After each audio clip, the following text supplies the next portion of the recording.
اور ہم نے ان کے آثار پر عیسی ابن مریم کو بھیجا جو اس کی تصدیق کرنے والا ہے، جو پہلے سے تورات میں تھا، اور ہم نے اسے انجیل دی جس میں ہدایت اور نور تھا، اور وہ تصدیق کرنے والی تھی اس کی جو پہلے سے تورات میں تھا، اور متقی لوگوں کے لیے ہدایت اور نصیحت تھی. یعنی تورات اور انجیل جو ہیں ان میں بھی تقوی والوں کے لیے ہی ہدایت تھی، اور چاہیے کہ انجیل والے اس کے مطابق فیصلہ کریں جو اللہ نے اس میں نازل کیا ہے، یعنی انجیل میں، اور جو اس کے مطابق فیصلہ نہ کرے جو اللہ نے نازل کیا تو یہی لوگ فاسق ہیں. تو اللہ کی کتاب کے مطابق فیصلہ نہ کرنا کفر، ظلم اور فسق ہے. رسول اللہ صلی اللہ علیہ وسلم نے فرمایا جو لوگ کتاب اللہ کے مخالف فیصلہ کرتے ہیں ان میں فقر و فاقہ پھیل جاتا ہے، اور جس قوم کے امام کتاب اللہ کے مطابق فیصلہ نہ کریں وہ آپس میں لڑتے رہیں گے. اور ہم نے آپ کی طرف حق کے ساتھ کتاب نازل کی جو تصدیق کرنے والی ہے اس کی جو کتابوں میں اس سے پہلے ہے اور اس پر نگہبان ہے. بس آپ ان کے درمیان فیصلہ کریں اس کے ساتھ جو اللہ نے نازل کیا، اور ان کی خواہشات کی پیروی نہ کریں اسے نظر انداز کر کے جو آپ کے پاس حق میں سے آ گیا، یعنی حق بات کو لے لیں اور ان کی خواہشات کی پیروی نہ کریں. ہم نے تم میں سے ہر ایک کے لیے ایک راستہ اور ایک طریقہ مقرر کیا ہے، اور اگر اللہ چاہتا تو تم سب کو ایک امت بنا دیتا، سب لوگ ایک ہی دین پر ہوتے، زبردستی سب کو مسلمان کر دیتا، لیکن اس لیے تاکہ وہ تمہیں آزمائے جو اس نے تمہیں عطا کیا، یعنی آزادی سے آزمائش ہے. بس نیکیوں میں آگے بڑھو، فاستبقوا الخیرات، تم سب کے سب کو اللہ کی طرف لوٹنا ہے، پھر وہ تمہیں بتائے گا جس بارے میں تم اختلاف کرتے تھے، اور یہ کہ آپ ان کے درمیان فیصلہ کریں اس کے مطابق جو اللہ نے نازل کیا، اور ان کی خواہشات کی پیروی نہ کریں، اور اس بات سے محتاط رہیں کہ کہیں وہ آپ کو اس کے بعد سے فتنے میں نہ ڈال دیں جو اللہ نے آپ کی طرف نازل کیا. پھر اگر وہ منہ موڑ جائیں تو جان لیں کہ بے شک اللہ چاہتا ہے کہ ان کے بعض گناہوں کی وجہ سے انہیں مصیبت میں ڈالے، گناہوں کی وجہ سے مصیبت میں ڈالے. ان یصیبہم ببعض ذنوبہم، تو اس سے کیا پتہ چلتا ہے کہ گناہ مصیبت میں ڈالنے کا باعث بنتے ہیں. اور بے شک لوگوں میں سے بہت سے البتہ فاسق ہیں، اکثریت نافرمان لوگ ہیں. یہ اللہ کا شکوہ ہے بندوں سے. اتنی نعمتیں اللہ نے بندوں کو دی ہیں لیکن بندے اللہ کی فرما برداری پہ راضی نہیں ہوتے. افحکم الجاہلیت یبغون، کیا پھر وہ جاہلیت کا فیصلہ چاہتے ہیں؟ اور کون زیادہ اچھا ہے اللہ سے بڑھ کر فیصلہ کرنے میں ان لوگوں کے لیے جو یقین رکھتے ہوں. تو جاہلیت کے طریقے اللہ کے نزدیک انتہائی ناپسندیدہ کام ہیں.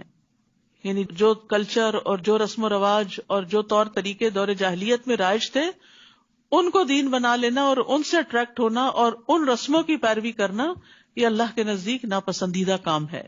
اے لوگو جو ایمان لائے ہو، یہود و نصارہ کو اولیاء مت بناؤ، ان میں سے بعض کے اولیاء ہیں، اور جو کوئی تم میں سے ان کو اولیاء بنائے گا تو یقیناً وہ انہی میں سے ہے.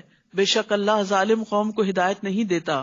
یعنی عام معاملات میں تو تعلق رکھنے کی ممانعت نہیں ہے، حتیٰ کہ ان کی عورتوں سے شادی کی بھی اجازت ہے. اس کا مطلب ہے لین دین معاملات ہوں گے، لیکن ایسے دلی دوست کہ جس میں انسان راز دینا شروع کر دیتا ہے جس کی وجہ سے خود مسلمانوں کو نقصان پہنچ سکتا ہے، تو اس سے منع کیا گیا ہے. پھر آپ دیکھیں گے ان لوگوں کو جن کے دلوں میں بیماری ہے وہ ان میں دوڑ دھوپ کرتے ہیں. یعنی مدینہ میں جو منافقین تھے وہ مسلمانوں سے زیادہ اہل کتاب کے قریب تھے. وہ کہتے ہیں ہم ڈرتے ہیں کہ ہمیں کوئی گردش نہ پہنچے، اس لیے ہم ان سے بنا کے رکھتے ہیں، تو اس لیے دوستی کی ہوئی ہے. تو امید ہے کہ اللہ جلد ہی فتح لے آئے یا اپنی طرف سے کوئی حکم، تو وہ اس پر جو انہوں نے اپنے دلوں میں چھپایا نادم ہو جائیں. اور وہ لوگ جو ایمان لائے کہتے ہیں کیا یہی ہے وہ لوگ جنہوں نے اللہ کے نام کی اپنی پکی قسمیں کھائیں کہ بے شک وہ ضرور تمہارے ساتھ ہیں؟ ان کے اعمال ضائع ہو گئے تو وہ خسارہ پانے والے ہو گئے. یا ایھا الذین آمنوا من یرتد منکم عن دینہ فسوف یأتی اللہ بقوم یحبهم ویحبونہ. اے لوگوں جو ایمان لائے ہو، تم میں سے جو کوئی اپنے دین سے پھر جائے گا، یعنی محمد صلی اللہ علیہ وسلم کا ساتھ چھوڑ جائے گا، تو ان قریب اللہ ان کی جگہ ایسے لوگ لے آئے گا جن سے وہ محبت کرے گا جو اس سے محبت کریں گے. یعنی اللہ تعالیٰ ان سے محبت کرے گا اور وہ اللہ تعالیٰ سے محبت کریں گے. وہ مومنوں پر بہت نرم ہوں گے، کافروں پر سخت، اور اللہ کے راستے میں جہاد کریں گے، کسی ملامت کرنے والے کی ملامت سے نہیں ڈریں گے. یہ اللہ کا فضل ہے، وہ جسے چاہتا ہے عطا کرتا ہے، اور اللہ وسعت والا، خوب علم والا ہے۔ تو یاد رکھیے کہ جو لوگ اللہ کے دین کے ساتھ مخلص نہ ہوں، خالص نہ ہوں، تو خواہ وہ کتنی کثرت میں ہو، تعداد میں ہو، بھیڑ ہو، لیکن وہ دین کو فائدہ دینے کی بجائے بعض اوقات الٹا نقصان دیتے ہیں۔ تو اللہ کو ایسے لوگ چاہیے کہ جو اللہ سے محبت کرتے ہیں، جو اہل ایمان کے خیر خواہ ہوں، جو دھوکہ باز نہ ہوں۔ تو اگر کوئی سمجھتا ہے کہ اگر میں نہیں اس ٹیم میں یا صف میں شامل ہوا تو یہ آگے نہیں بڑھ سکتے، تو اس کی خام خیالی ہے۔ بعض اوقات ایک ایسا شخص جو سنسیئر نہیں ہوتا وہ نکلتا ہے تو اللہ تعالیٰ اس کے بدلے میں اس سے بھی زیادہ بہتر انسان لے آتا ہے، یہ اللہ کا وعدہ ہے۔ شرط یہ ہے کہ آپ جو کام کر رہے ہیں وہ پوری سنسیئرٹی کے ساتھ کریں۔ اور اللہ کی محبت کی علامت کیا ہوتی ہے؟ رسول اللہ صلی اللہ علیہ وسلم نے فرمایا، بے شک اللہ اسے بھی مال دیتا ہے جس سے وہ محبت کرتا ہے، اور اسے بھی دیتا ہے جس سے محبت نہیں کرتا، لیکن ایمان صرف اس کو دیتا ہے جس سے وہ محبت کرتا ہے۔ پس جب اللہ کسی بندے سے محبت کرتا ہے اسے ایمان عطا کر دیتا ہے۔ تو اس لیے دنیا کا مال کرائیٹیریا نہیں ہے اللہ کی محبت کا، کہ کسی کو پہلے سے زیادہ مل گیا تو اللہ تعالیٰ اس سے بڑا راضی ہے۔ ہو سکتا راضی ہو سکتا نہ بھی ہو، لیکن جو نیکیوں میں آگے بڑھ گیا، جس کو نیکیوں میں آگے جانے کی توفیق مل گئی، وہ دراصل اللہ کا محبوب ہے۔ اللہ کی محبت کی علامت کیا ہے؟ کہ انسان کو خیر اور بھلائی کے کاموں کا شوق لگ جائے اور اس میں دوڑ پڑے۔ انما ولیکم اللہ ورسولہ والذین آمنوا الذین یقیمون الصلاۃ ویؤتون الزکاۃ وہم راکعون۔ تمہارے دوست تو صرف اللہ اور اس کا رسول اور وہ لوگ ہیں جو ایمان لائے، جو نماز قائم کرتے ہیں، جو زکوٰۃ ادا کرتے ہیں، اور وہ رکوع کرنے والے ہیں۔ ایمان والے کون ہوتے ہیں؟ جن کے اندر یہ تین صفات ہوتی ہیں۔ اور جو کوئی اللہ اور اس کے رسول اور ایمان والوں سے دوستی کرے گا تو بے شک اللہ کا گروہ ہی غالب آنے والا ہے۔ اے لوگو جو ایمان لائے ہو، تم ان لوگوں کو اولیاء نہ بناؤ جنہوں نے تمہارے دین کو مذاق اور کھیل بنا لیا۔ ایسے لوگوں سے بھی دلی دوستی مت کرو جو دین کا مذاق اڑاتے ہیں، خواہ وہ ان لوگوں میں سے ہو جنہیں تم سے پہلے کتاب دی گئی، اور کفار کو بھی، اور اللہ سے ڈرتے رہو اگر تم سچے مومن ہو۔ وَإِذَا نَادَيْتُمْ إِلَى الصَّلَاةِ اتَّخَذُوهَا هُزُوًا وَلَعِبًا ذَلِكَ بِأَنَّهُمْ قَوْمٌ لَا يَعْقِلُونَ۔ اور جب تم نماز کی طرف پکارتے ہو، یعنی آذان دیتے ہو، تو وہ اسے مذاق اور کھیل بنا لیتے ہیں۔ یہ اس وجہ سے ہے کہ وہ ایسے لوگ ہیں جو عقل نہیں رکھتے۔ تو اس سے کیا پتہ چلتا ہے؟ دین کے شاعر کا مذاق اڑانا ناسمجھی کی علامت ہے۔ آذان کو خاموشی سے سننا چاہیے۔ رسول اللہ صلی اللہ علیہ وسلم نے فرمایا، جب تم آذان سنو تو وہی کلمات کہو جو مؤذن کہتا ہے، یعنی اس کو جواب دو، اور پھر آذان کے بعد کی دعا پڑھنی چاہیے۔ سب کو آتی ہے یہ دعا؟ الحمدللہ۔ جن کو نہیں آتی وہ اپنے پاس لکھا ہوا کارڈ رکھیں اور اس سے پڑھتے رہیں، کیونکہ یہ وقت بڑا قیمتی وقت ہوتا ہے جس کو بہت سارے لوگ ناسمجھی میں گنوا دیتے ہیں۔ عبداللہ ابن عمرو ابن العاص کہتے ہیں کہ انہوں نے نبی صلی اللہ علیہ وسلم کو بیان کرتے ہوئے سنا، جب تم مؤذن کو سنو تو اسی طرح کہو جیسے وہ کہتا ہے، پھر مجھ پہ درود پڑھو۔ تحقیق جس نے مجھ پر ایک بار درود پڑھا اللہ اس پر 10 رحمتیں نازل کرتا ہے۔ پھر میرے لیے اللہ عز و جل سے وسیلہ طلب کرو، وآت محمد الوسیلۃ والفضیلہ۔ بلا شبہ یہ وسیلہ جنت میں ایک منزل کا نام ہے جو اللہ کے کسی بندے کو ملے گی، اور مجھے امید ہے کہ وہ میں ہی ہوں گا۔ سو جس نے میرے لیے اللہ سے وسیلہ طلب کیا اس کے لیے شفاعت حلال ہو گئی، یعنی اسے نبی صلی اللہ علیہ وسلم کی سفارش نصیب ہوگی۔ ایک اور روایت کے مطابق اس وقت کی ہوئی دعا رد نہیں کی جاتی، یعنی آذان کا جواب دے کے، درود شریف پڑھ کے، دعا پڑھ کے جب ہم اپنی کوئی ذاتی دعا کرتے ہیں تو وہ دعا قبول ہوتی ہے۔ یہ قبولیت کی گھڑیاں ہوتی ہیں۔ اور ویسے بھی آذان اور تکبیر یعنی اقامت کے بیچ کا جو وقت ہوتا ہے بڑا قیمتی ہوتا ہے، اس میں دعائیں کرنی چاہیے۔ اور نماز تو ساری کی ساری دعا ہے۔ اللہ اکبر کہہ کے آپ دعا شروع کرتے ہیں، سورۃ فاتحہ دعا ہے، پھر رکوع میں جا کے دعائیں پڑھتے ہیں، پھر کھڑے ہو کے، پھر سجدے میں، پھر اتحیات، آخر تک ساری دعا۔ تو نماز دراصل پریئر ہی پریئر ہے۔ تو اس لیے اگر اس وقت سنتیں بھی آپ پڑھتے ہیں تو گویا دعائیں مانگ رہے ہوتے ہیں۔ تو دعا کی قبولیت کا وقت نہ گنوائیں ادھر ادھر کے کاموں میں۔ اور ویسے بھی جو انسان کے مسئلے مسائل ہوں وہ اللہ تعالیٰ سے اپنی زبان میں بات کر کے دعا کی جائے۔ کہہ دیجئے اے اہل کتاب، کیا تم اس وجہ سے ہم پر ناراض ہوتے ہو کہ ہم ایمان لائے اللہ پر اور جو ہماری طرف نازل کیا گیا اور جو اس سے پہلے نازل کیا گیا، اور یقیناً تمہارے اکثر لوگ فاسق ہیں۔ یعنی اہل کتاب کو مسلمانوں سے ناراضگی کیا ہے؟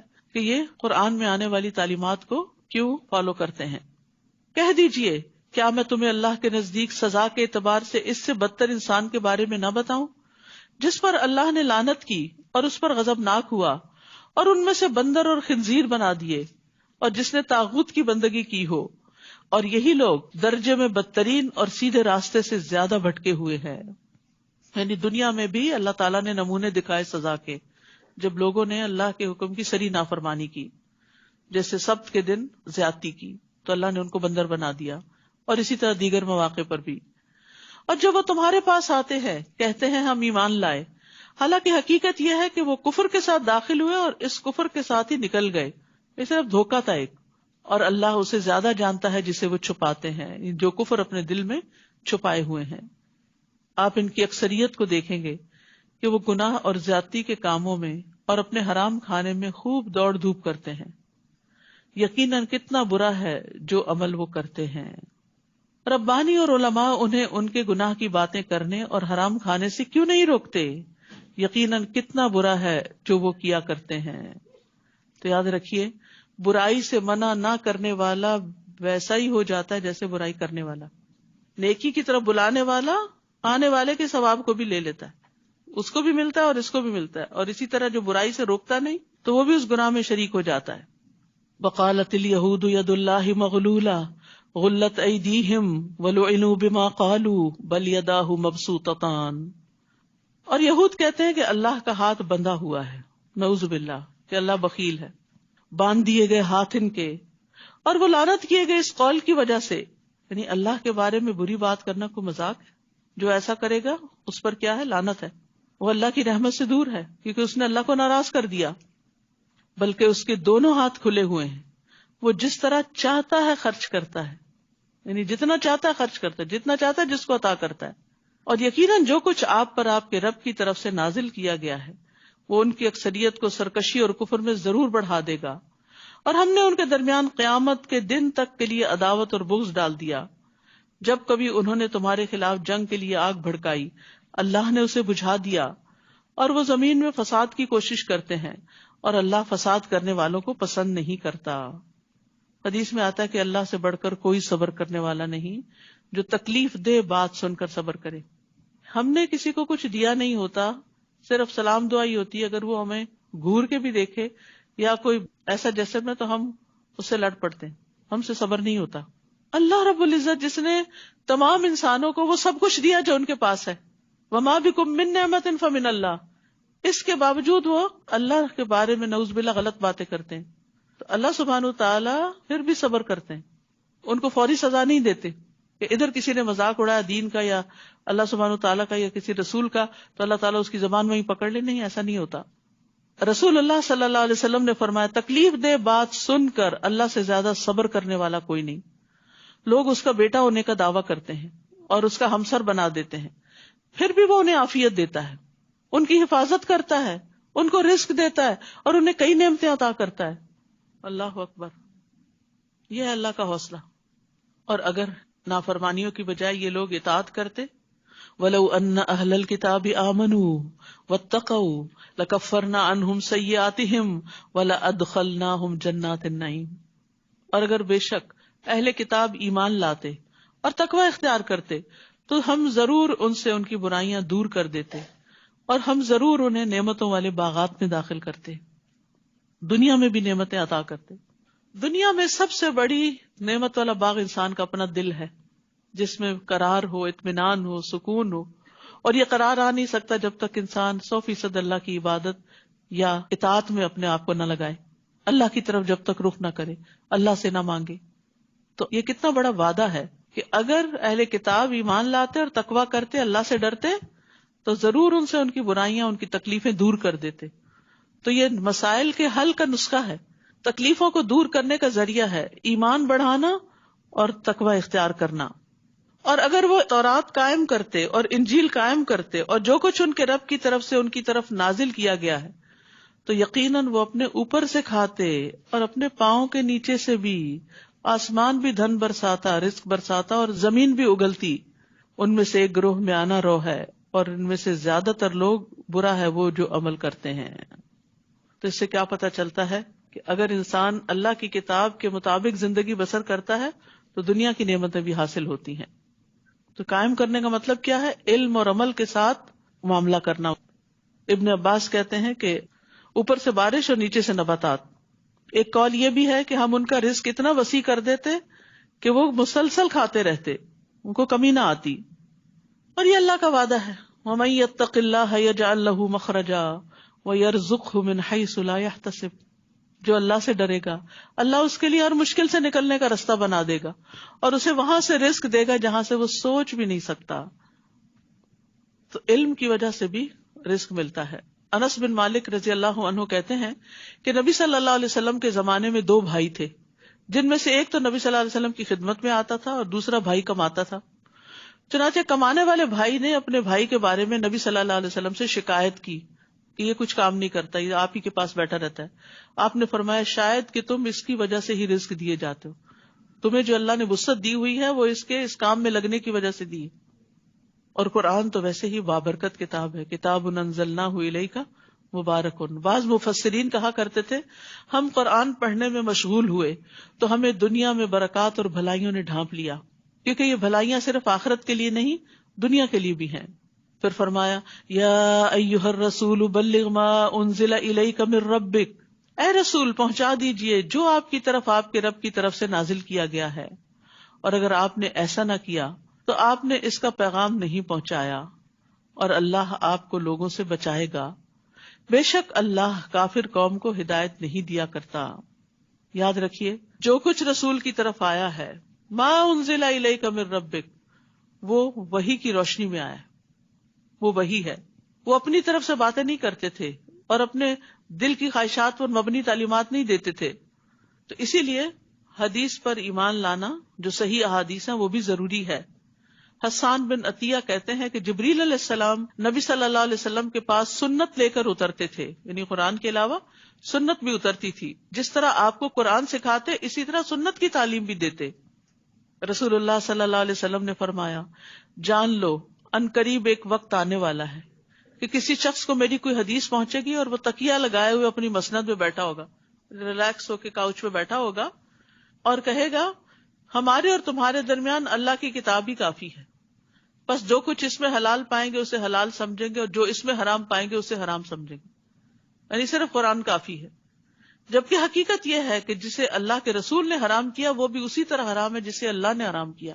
تو اس لیے ایسا نہ ہو کہ انسان حرام میں پڑ جائے لا علمی کی وجہ سے. کہہ دیجئے اے اہل کتاب تم کسی چیز پر نہیں ہو جب تک کہ تم تورات اور انجیل کے احکام کو قائم نہ کرو اور اسے بھی جو کچھ تمہاری طرف تمہارے رب کی طرف سے نازل کیا گیا ہے. اور یقیناً جو کچھ آپ پر آپ کے رب کی طرف سے نازل کیا گیا وہ ان میں سے اکثر لوگوں کو سرکشی اور کفر میں ضرور بڑھا دے گا، بس آپ کافر قوم پر افسوس مت کیجیے.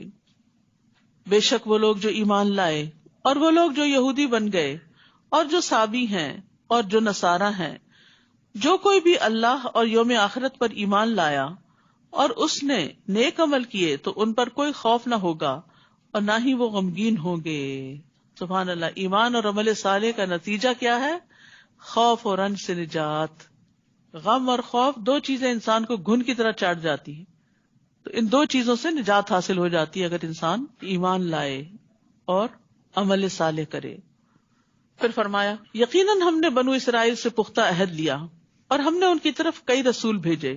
جب کبھی ان کے پاس کوئی رسول ایسی چیز لے کر آیا جسے ان کے نفس پسند نہیں کرتے تھے تو ایک گروہ کو انہوں نے جھٹلا دیا اور ایک گروہ کو وہ قتل کرتے رہے.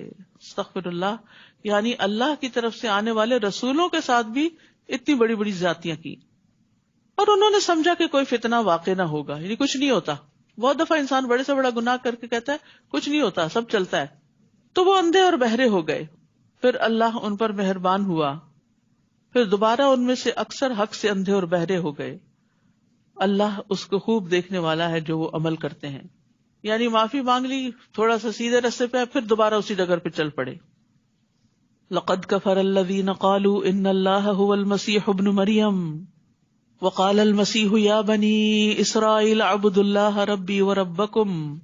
بلا شبہ یقیناً ان لوگوں نے کفر کیا جنہوں نے کہا کہ بے شک اللہ ہی مسیح ابن مریم ہے، اور مسیح نے کہا اے بنو اسرائیل اللہ کی عبادت کرو جو میرا اور تمہارا رب ہے. یعنی انہوں نے اپنے آپ کو الہ نہیں کہا بلکہ خود عبادت کی اور لوگوں کو بھی اللہ کی عبادت کی طرف بلایا. بے شک جو اللہ کے ساتھ شریک ٹھہرائے گا تو یقیناً اللہ نے اس پر جنت حرام کر دی اور اس کا ٹھکانہ آگ ہے، اور ظالموں کے لیے کوئی مددگار نہ ہوگا. تو اس لیے مسیح ابن مریم کو اللہ کا بندہ اور اس کا رسول ماننا چاہیے. لقد کفر الذین قالوا ان اللہ ثالث ثلاثہ، بلا شبہ یقیناً ان لوگوں نے کفر کیا جنہوں نے کہا کہ بے شک اللہ تین کا تیسرا ہے، حالانکہ نہیں کوئی الہ برحق مگر ایک ہی الہ. اگر وہ اس سے باز نہ آئے جو وہ کہتے ہیں تو ان میں سے جن لوگوں نے کفر کیا ضرور انہیں دردناک عذاب پہنچے گا. یہاں پر سخت تردید کی گئی ہے ان غلط عقائد کی. افلا یتوبون الی اللہ ویستغفرونہ واللہ غفور الرحیم، کیا پھر وہ اللہ کے حضور توبہ نہیں کرتے اور اس سے بخشش نہیں مانگتے، اور اللہ بہت بخشنے والا نہایت رحم کرنے والا ہے. یاد رکھیے استغفار قبول ہوتی ہے غلطیوں پر ندامت کے ساتھ کہ اللہ میں نے جو غلط کیا میں شرمندہ ہوں، تو میری اصلاح کر دے اور آئندہ کے لیے اپنے رستے پہ چلتا رکھ. رسول اللہ صلی اللہ علیہ وسلم نے حضرت عائشہ سے فرمایا کہ اے عائشہ، اگر تم گناہ کے قریب ہوئی ہو تو اللہ سے استغفار کرو، کیونکہ ندامت اور استغفار ہی گناہ سے توبہ ہے. رسول اللہ صلی اللہ علیہ وسلم نے فرمایا جس نے بقیہ زندگی میں اچھائیاں کی اس کے پچھلے سارے گناہ معاف کر دیے جائیں گے، اور جو بقیہ زندگی میں بھی برائیاں کرتا رہا اس سے گزشتہ اور آئندہ دونوں زندگیوں میں ہونے والے گناہوں کی باز پرس کی جائے گی. تو اس لیے غلطی کتنی بھی بڑی ہو، کوئی شرک ہو، کفر ہو، نفاق ہو، توبہ کا دروازہ کھلا ہے جب تک کہ سانس حلق میں نہ اٹک جائے، اس لیے توبہ کرتے رہنا چاہیے. مل مسیح ابن مریم الا رسول، نہیں ہے مسیح ابن مریم مگر ایک رسول. در حقیقت اس سے قبل کئی رسول گزر چکے اور اس کی ماں بہت سچی خاتون تھی، وہ دونوں کھانا کھایا کرتے تھے. دیکھیے ہم کس طرح ان کے لیے آیات واضح کرتے ہیں، پھر دیکھیے وہ کہاں سے پھیرے جاتے ہیں. یعنی اللہ سبحانہ تعالیٰ نے دلائل دے کے بات سمجھا دی ہے لیکن پھر بھی ان کی عقل میں نہیں آتی. یہاں پر ایک عورت کی خاص خوبی کا ذکر کیا گیا اور وہ کون سی ہے؟ صدیقہ. بہت زیادہ سچ بولنے والی، سچائی کی تلاش میں رہنے والی، سچائی سے محبت کرنے والی. ایک قول یہ بھی ہے کہ انہیں صدیقہ اس لیے کہا جاتا ہے کیونکہ وہ اللہ کی آیات کی تصدیق کرتی تھی، کیونکہ قرآن مجید میں اللہ تعالیٰ نے ان کا وصف بیان کیا، وَصَدَّقَتْ بِكَلِمَاتِ رَبِّهَا، اس نے اپنے رب کی باتوں کی تصدیق کی تھی. نبی صلی اللہ علیہ وسلم نے فرمایا مردوں میں بہت سے کامل ہوئے ہیں، عورتوں میں کوئی کمال کو نہ پہنچی سوائے مریم بنت عمران کے اور فرعون کی بیوی آسیہ کے. یعنی یہ ایسی خواتین ہیں جنہیں دین کی سمجھ آ گئی تھی. میں سوچتی ہوں کہ حضرت آسیہ کی جو دعا ہے رب ابن لی عندک بیتا فی الجنہ، یہ انہیں کیسے سوجی؟ وہ دنیا میں فرعون کے محل میں رہتی تھی لیکن اس نے ایمان کی خاطر اس کی بھی پرواہ نہیں کی، اور یہی چیز اللہ تعالیٰ کو اس کی پسند آ گئی اور اس کو ہدایت دی. اور ہمیں بھی اللہ سے اچھی اچھی دعائیں کرنی چاہیے اور خیر اور بھلائی کے رستوں کی دعا کرنی چاہیے. اسی لیے سب سے نفع مند دعا کون سی ہے؟ ایاک نعبد و ایاک نستعین اہدنا الصراط المستقیم. کہہ دیجئے کیا تم اللہ کو چھوڑ کر اس کی عبادت کرتے ہو جو تمہارے لیے کسی نفع و نقصان کا مالک نہیں، اور وہ اللہ ہی ہے جو خوب سننے والا خوب جاننے والا ہے، لہٰذا اس کو پکارو. کہہ دیجئے اہل کتاب اپنے دین میں ناحق غلو نہ کرو، اور نہ تم ایسے لوگوں کی خواہشات کی پیروی کرو جو یقیناً اس سے پہلے گمراہ ہوئے اور انہوں نے کثیر تعداد کو گمراہ کیا اور سیدھے راستے سے وہ بھٹک گئے. بنو اسرائیل میں سے جن لوگوں نے کفر کیا وہ داؤد اور عیسیٰ ابن مریم کی زبان پر لعنت کیے گئے، ان کے پیغمبروں نے ان پہ لعنت بھیجی. کیوں؟ یہ اس وجہ سے کہ انہوں نے نافرمانی کی اور وہ حد سے بڑھ جاتے تھے، ایکسٹریمسٹ تھے. وہ ایک دوسرے کو اس برائی سے نہیں روکتے تھے جس کا وہ ارتکاب کرتے، یقیناً کتنا برا ہے جو وہ کرتے تھے. تو آپ دیکھیے کہ لعنت کے اسباب کیا ہیں. لعنت کے اسباب میں پیغمبروں کی نافرمانی، حد سے بڑھنا اور برائی سے نہ روکنا. یہاں برائی سے نہ روکنے والا اہل کتاب کے مشابہ قرار پایا ہے. بعض لوگ کہتے ہیں ہم خود برے کام کرتے ہیں، ہم کیسے منع کریں؟ تو کچھ لوگوں کا تجربہ یہ ہے کہ جب انہوں نے متعدد بار وہ چیز کی، کوئی پڑھنے والی کتاب تھی پڑھی یا کوئی کمٹمنٹ نبھائی، تو پھر اس کے بعد کیا ہوا؟ استقامت ملی. تو جس طرح نیکی کا حکم دینا فرض ہے، اس طرح منکر سے بھی روکنا چاہیے. اور منکر سے روکنے کی فضیلت کیا ہے؟ عبد الرحمن بن حضرمی بیان کرتے ہیں کہ مجھے اس نے خبر دی جس نے نبی صلی اللہ علیہ وسلم کو یہ فرماتے ہوئے سنا کہ میری امت میں ایسے لوگ بھی آئیں گے جنہیں پہلوں کی طرح ثواب ملے گا، اولین کی طرح. ان کی امتیازی صفت یہ ہوگی کہ وہ برائی کا انکار کریں گے. آپ دیکھیے کہ معاشرے میں طرح طرح کی برائیاں پھیلی ہوئی ہیں. کچھ تو ہماری پہنچ میں ہے کہ ہمارے اپنے ہی ہوتے ہیں قریبی جو غلط کام کر رہے ہوتے ہیں، تو ان کو پیار سے روکنا چاہیے، ان کے ساتھ بات چیت کرنی چاہیے.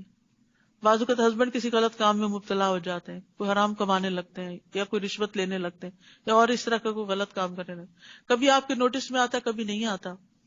تو ان کے ساتھ بھی پیار سے، محبت سے کچھ نہ کچھ ان کو آخرت کی فکر دلا کے، اللہ کی محبت کی بات کر کے، حلال کے جو نسلوں پر اچھے اثرات ہیں اس کی بات کر کے ان کو غلط چیزوں سے روکنا چاہیے، تاکہ کم از کم آپ بری ذمہ ہو.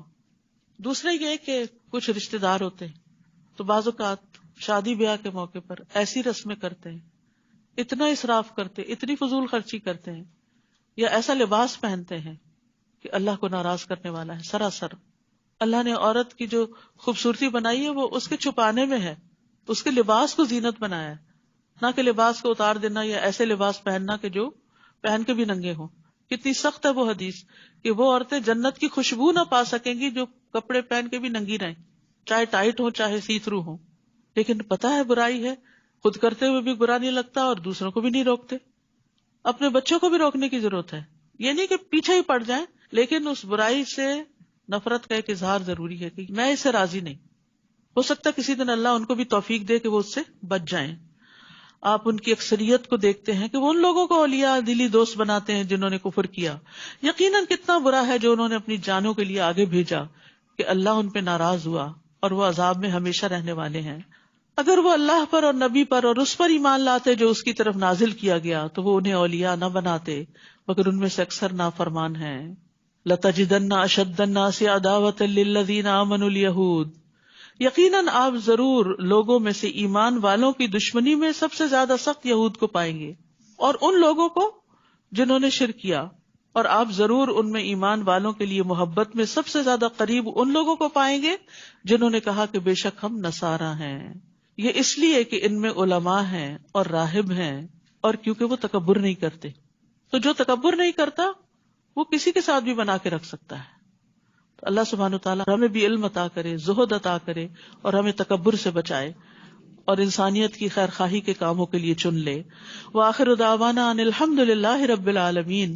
سبحانک اللہم وبحمدک، اشہد ان لا الہ الا انت، استغفرک واتوب الیک.